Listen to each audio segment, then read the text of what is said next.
Maintenant qu'on a acheté notre logo, on va aller valider si chacune des zones dans le cartouche nous conviennent. Moi, je vous propose un modèle là, qui est plus peut-être un modèle de dessin industriel, entre autres à cause de la précision aussi là, des tolérances là, qui est assez importante. Je pense pas que c'est une précision qui s'applique là, au millième de pouce là, à un dessin d'architecture.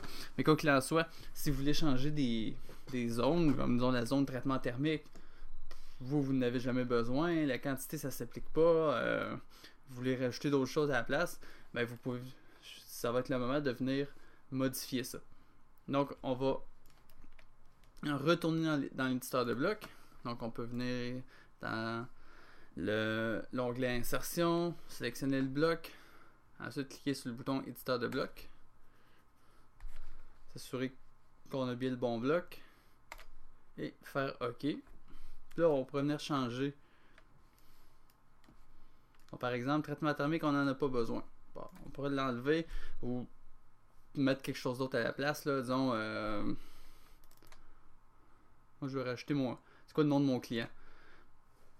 Le texte qui est en noir ou en blanc, là, selon le couleur de votre fond d'écran. Mais comme ici, le traitement thermique, c'est uniquement du texte. Uniquement du texte multiligne. Donc, ça, vous pouvez venir l'éditer comme du texte. Puis ensuite, les attributs. On va double-cliquer dessus, puis ça va s'éditer comme un attribut. Donc, l'étiquette, au lieu de l'appeler TTHER, ben, appelons-le client. La question, l'invite, c'est la question qui est posée lorsqu'on remplit les attributs. On peut rentrer quel est le nom du client. Rapport par défaut, ben, donc les tirets, ça me convient. Puis je vais cliquer sur OK. Puis je vous laisse faire ça pour le restant de votre dessin. C'est des trucs qui vous satisfont pas.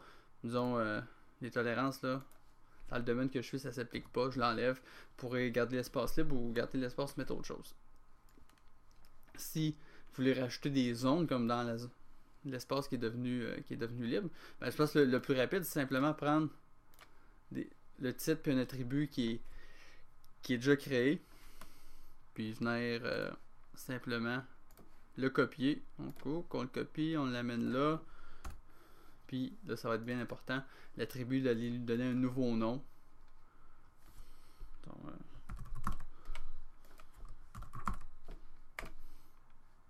puis le titre, vous mettez ce que vous voulez.